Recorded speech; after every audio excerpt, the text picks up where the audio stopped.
واتە ئێران نییە بە تایبەتی لەم 25 ساڵی ڕابردووە ئێران نەبوو ئێران عێراق بوو ئێران یەمەن بوو ئێران سووریا بوو ئێران لوبنان بوو عێراق خۆی هەر یعنی وڵاتێک نەبوو لە ئاسایشا بژین عێراق لە هیچ کام لەمانەیە خاوەنی سیادە و سەروەری خۆی نییە لە هەموو شوێنێکەوە اختراق کراوە وڵا ئەم شەڕە لە زانستی پەیوەندی نێودەوڵەتیەکانە بابەتێکمانەیە پێڵەن ریژنەڵ ئۆردر نەزمی ناوچەیی تێکەدات نەزم چییە؟ نەزم بریتیە لە کۆمەڵێک ڕێسا و یاسا و کۆمەڵێک داینامیکێتی هێز و کۆمەڵێک ئالەتی پەیوەندی هەیە ڕێکێخە ئەم پەیوەندی ناوچەیانە ڕێکەخات ئەم پەیوەندی ناوچەیانە لە زانستی پەیوەندی نێودەوڵەتیەکانە لەسەر بنەمای نەزمێکدا ڕێژراوە واتە لەسەر بنەمای کۆمەڵێک ڕێسا و ئاداب و ئەوانە کە یە داینامیکێتی هێز ڕێکخراوە کە بەم شێوەیە هێزە ناوچەیەکان یان دەوڵەتانی ناوچەیەکی دیاریکراو لە جیهانە بقعەیەکی دیاریکراو لە جیهانە بەو شێوە پەیوەندی بکەن بەڵام ئەم جەنگە وا دەرئەکەوێت لە لای سکۆلەرە جیهانیەکان و لای ئێمەمانانیش کە ئەم نەزمە ناوچەیە تێکەدا دەگەر نەزمی جیهانی شتێک نەدا بەوەی سەعری نەوت و بەرزبوونەوەی سەعری نەوتەوە باشە دکتۆر ئیسرائیل دەڵێت ئەگەر ئێمە لە ئێرانمان نەدایە ئێران دەگەیشت بە چەکی ئەتۆمی پێ دوایە ئەمە ڕاست بێ یاخودەمە بیانوە خۆی لە ڕاستیە ئێستاش لە سەرەوە باسی ئەمەمان دەکرد مەجموعەیەک خەڵکی پسپۆر بووین لە ئینستیتوتی خۆشمان لە پەیمانگای مێدەتریانە هەر مناقەشەیەکمان هەبوو لە ڕووی مێژوویەوە ڕوت ڕێگ و ڕیشەی ئەم کێشەیە ئێمە هەر بە کراوەی باسمان لەوە کرد ئەم کێشەی نێوان ئەم سیراعە قوڵەی لە نێوان ئێران و ئیسرائیلا هەیە خۆیاندان بەوا دەنێن سیراعەکە لەسەر سیراعێکی جیۆپۆلیتیکی نییە یاخود سیراعێکی ئابووری نییە کە دائیمەن شەڕەکان و ناکۆچیەکان یا سیراعی جیۆپۆلیتیکی بوون یا سیراعی ئابووری بوون ئەی لەسەر چی ئەم دوو هێزە ئەوە نزیکەی 45 ساڵە بەردەوام ناکۆچیان هەیە و جەنگیان هەیە لە ئێران نیەتی ئەوەیە کە کۆماری ئیسلامیدا ئەمەزرێت و کە خومینیەتەوە لە ساڵی 1970 بیر لە دامەزرانی جمهوریەتی ئیسلامیە کاتەوە هەتا لە دەستورەکەش لە دەستوری ئێران ئەمە بوختانیە لە دەستورەکەی ئەوە هاتووەکە شۆڕژ هەناردە ئەکا بۆ دەرەوەی خۆی ئێران بە هەموو لایەکە هەموو هەژمونی خۆی پیا کردو هێزی پرۆکسی خۆی زیاد کردو لە عێراق لە لوبنان لە سووریا لە یەمەن لە بەحرین لە ئەفغانستان لە هەموو شوێنێک دەست وەردەدا واتە ئێران نییە بە تایبەتی لەم 25 ساڵی ڕابردووە ئێران نەبوو ئێران عێراق بوو ئێران یەمەن بوو ئێران سووریا بوو ئێران لوبنان بوو ئێران ئەم وڵاتانە بووە کە بە دەوری ئیسرائیلا ئەوانە ئیسرائیلیش بە تەبیعەتی خۆی هێزێکە حەزی بە فراوانخوازی هەیە بۆیە ئەم دوو هێزە ناکۆچی گەورەیان هەیە و بێگومان جەنگیەکیش کە لەسەر ئەوە بێت کە ڕکابەرەکە و یان نەیارەکە و یان حەزەکە و یا دوژمنەکە و بگا بە چەکی ئەتۆمی بێگومان تۆ هەراسانەکات بەرامبەرەکەی هەراسانەکات چونکە بەدەزێنانی چەکی ئۆتۆمی بەدەزێنانی پێگەیەکی جیۆپۆلیتیکی گەورەترە کە ئەگاتە پایەیەکی هێزی گەورە لە زانستی پەیوەندی نێودەوڵەتیەکانە باسی وڵاتە عەرەبیەکانت کرد بە تاریکایەک باسی عێراق بکەم پێ دوایە ئەمریکا بەشداری لە جەنگەکە دەکات و بەشداریکردنی ئەمریکا و بەشداری نەکردنی چ کاریگەی لەسەر عێراق دروست دەکات پێش ئەوەی باز لە کاریگەری دەرەکی و ناو جیهانی بکەین کاریگەری ئێران یا کاریگەری ئەمریکا بکەین لەسەر عێراق باسێکی زۆر گرنگە باسی عێراق خۆی بکەین بەڕاستی لە ماوەی 6 ساڵی ڕابردوودا ژمارەی هێزەکانی حەشدی شەعبی لە 120,000ەوە بووە بە 237,000 کەس لە 120,000 کەس موچەخۆری حەشدی شەعبیەوە لە ماوەی 6 ساڵە بۆ بە 237,000 کەس ئەمەش بارگرانێکی گەورەی بۆ موچە دروست کردووە یعنی لە ماوەی 2019 بۆ 2024 داتای دقیق ئەوەیە کە 20 تریلیۆن دینار لەسەر موچەی عێراق زیاد بووە تا نزیکەی 49 بۆ 50% موچەخۆر یا لەسەر موچە بارگرانی زیاتر بۆ لە عێراق ئەم موچەیەش ئەوەیە خۆتان نەزانن عێراق لە کەرکووک بەرەو خوار خەڵکی دامەزراندووە لە ساڵی 2013 یان 14 بە شێوەیەکی فەرمی هیچ دامەزراندنێک بۆ هەرێمی کوردستان نەبوو بێبەش بوون لی و تەنانەت لە شەڕی داعشی شایەوازانن گولەیەک عێراق یەک فیشەکچی هاوکاری هەرێمی کوردستانی نەکردو کە ئەو ئەرکە جیهانیە گەورەی لە سەرشان بۆ شەڕی تیرۆرستان بکات لە ناوچەکەدا لە سوپای عێراق هەر کورد بێبەش بووە لە زۆربەی شوێنەکانی دیکە هەر کوردی بێبەش کردو بۆیە ئەم لاسەنگیە تایفەیان لا سەنگەنەتەوەی عێراق بەرەو کێشێکی ناوخۆی گەورە ئەبا لە بابێکی دیکەشە دۆخی عێراق زۆر لە قاویش تووشی نەزیفێکی دارایی ئەکاتەوە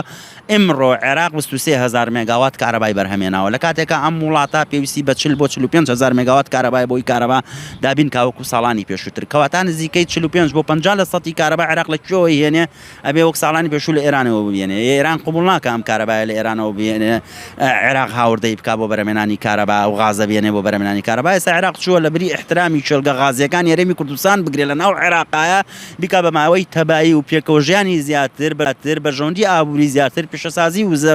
بەرەو پێش بخەین. عێراق چووە لەگەڵ تورکمانستانە 25 میلیۆن پێسێجا غازی سروشتی تۆمار کردووە. بەڵێ دکتۆر پێت وایە کە ئاسایشی عێراق تێک بچێت بەبوونی ئەم جەنگەوە؟ عێراق خۆی هەر یعنی وڵاتێک نەبوو لە ئاسایشا بژیت، نە ئاسایشی کۆمەڵایەتی ئەوەیە، نە ئاسایشی ئەوەی هەیە. ینی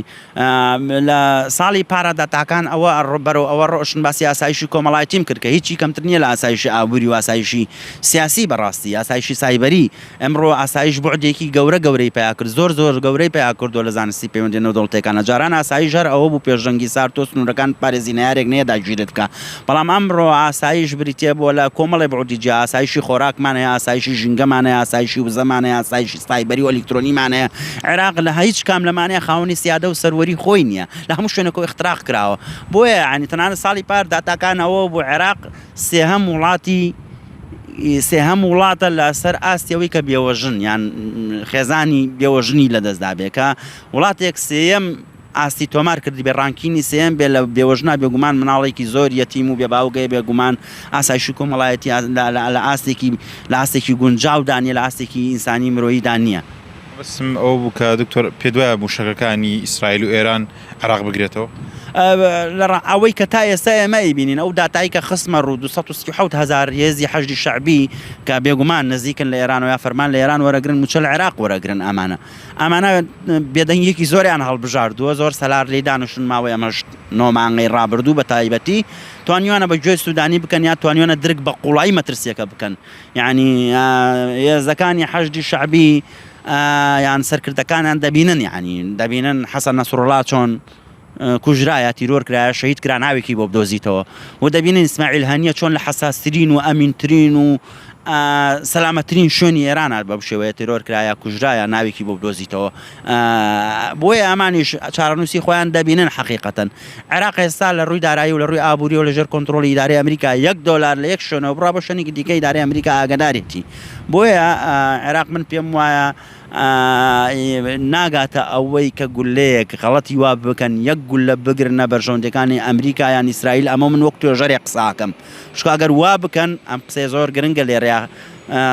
نخبەی کوردیش ئاگاداری بێ، ئەوەیە کە عێراق یەک دەرچێ هەیە بۆ هەناردەکردنی نەوتەکەی 95 بۆ 96 لە سەتی بە پێی یاسای بووجە عێراق داهاتەکەی پشت بە نەوتە بەستێت. ئەمە کارساتیشی گەورەیە لە ئابووریا توش پشت بە یەک سەرچاوی داهات ببەستی. ئەم نەوتەی شۆڕە هەمی لە بەسرەوەڕە، لە بەسرە 9 مینای جیاوازەیە، هەر یەکە لەم مینانە بدەست هێزێکی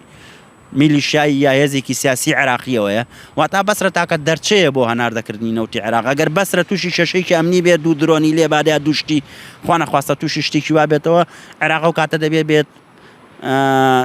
ناڵم دەستی هەولێر و هەرێمی کوردستان ماچکا، دەبێت تەشەبوس بۆ هەرێمی کوردستان کا بۆی بۆ ڕی هەرێمی کوردستان بەکاربێنێ بۆی نەوتەکەی بەرەو دەریای سپی ناوەڕاست بەرەو مێدیترێنین هەناردە بکات. داخستنی گەڕی و هورمز کە ئێستا یەکێک لە بژاردەکانە ئێران دەوێت هەنگاوی بۆ بنێ، ئەمە تا چەند ئابووری عێراق هەرس پێدێنێت؟ ئابووری عێراق هەرس پێ نایەنێ. ئێستش لەسەرەوە لە تەلەڤیزیۆنەکە باسی ئەوەشمان کرد. حەقیقەتەن من دوێنێش لە جەزیرەی ئینگلیزی باسی ئەم داخستنی گەروی هورمزەمان کرد کە ئەگەرێکە بە بڕوای من ئێران دەستی بۆ نابات، چونکە دەستی بۆ بەرێت زیانێکی گەورە کەوتە بەر نەگەر عێراق، بەر خۆی و بەر هەر 6 وڵاتەکەی ئەنجومەنی هاریکاری کەندا و چونکە گەروی هورمز تەنگەبەرێکە کەوتە بەینی ئێران و تەنگەبەرێکە کەوتە بەینی ئێران و سەڵتەنەتی عومانەوە، نەوتی کوێت، سعودیە، ئیمارات، قەتەر، عێراق، ئێران، ئەم وڵاتانە هەمووی لەوێ ڕوا 40% نەک هەر نەوت، هەموو کاڵایەکی جیهانی لە چین و مالیزیا و یابان و تەنانەت ئوسترالیا و هەموو وڵاتانی جیهان و لە ئاوەکانی خوارەوە بە بەحری عەرەبا لە هیندستانەوە دێ بە گەروی هورمزا تێپەڕێ و بە پێچەوانەشەوە. تۆ بێت ئەمە بکەی ئێران پێم وایە لەم کاتەیە هەموو نەیارە بۆ خۆی زیاد ناکە، بە تایبەتی وڵاتانی خەلیج ئیدانەی ئەو هێرشەی ئیسرائیلیان کرد بۆ سەر ئێران، ئەمە لێدانە لە بەرژەوەندی وڵاتانی خەلیج و ئێران دەست بۆ کارتێکی وان نابات، چونکە وزە بە تەبعی خۆی کۆمن گراوندا، ینی زەمینەیەکی هاوبەشی هەموو گەلانی ناوچەکە و هەموو گەلانی جیهانا بێ وەکو یەک ئیسفادەی لێ بکەن. ئێران ئەگەر ئەمە بکەن نرخی نەوتە چێتە $250-300 بەڕاستی، چونکە 40% یەدەکی نەوتی جیهانەکەوێتە ئەو منتیقەیەوە کە ئەو ڕێگەی لێ بگیرێت. زۆر باش دوژە لە کۆتاییە بە کۆی گشتی واتە پێشبینی ناکەیت کە ئەم شەڕە بۆ هەرێمی کوردستانی عێراق بگوازرێتەوە. من لە سەرەتای قسەکانم باسم لەوە کرد ئەم شەڕە ئەوەی کە تاوێکو ئێستا ڕوونە ئەوەیە کە ئەگەر زیاتر بەردەوام بێت زیاتر نەزمی ناوچەی تێکەدات ڕژنەڵ ئۆردە تێکەیە ئەم ئالێتی پەیوەندیکردن بە یەکەوە تێکەدا لە نێوان هێزە ناوچەیەکانە ئەمەش کارساتێکی گەورە دروست ئەکا لە ناوچەکەدا چونکە ئەمانە ئێمە چوار هێزی ناوچەیمانێ لە ڕۆژهەڵاتی ناوەڕاستە تورکیا سعودی ئیسرائیل ئێران ئەمانە کە ناکۆک بن بە یەکەوە نەزمی ناوچەی تێک بێگومان نەزمی جیهانی تێکەدات بۆیە من پێم وایە لە نهایەتی مەتافە بە ناوەندمەدانەك بە خێرایی ئەم کێشەیە لە ڕێگەی دیبلۆماسیەوە سەر ئەگرێ ئەگەر چی من پێم وایە دیبلۆماسیەت هۆکارە بۆ ڕێگرتن لە شەڕ دیارە ئەمە فەشەلی دیبلۆماسیەتە بۆ ئەم جەنگە ڕوویداوە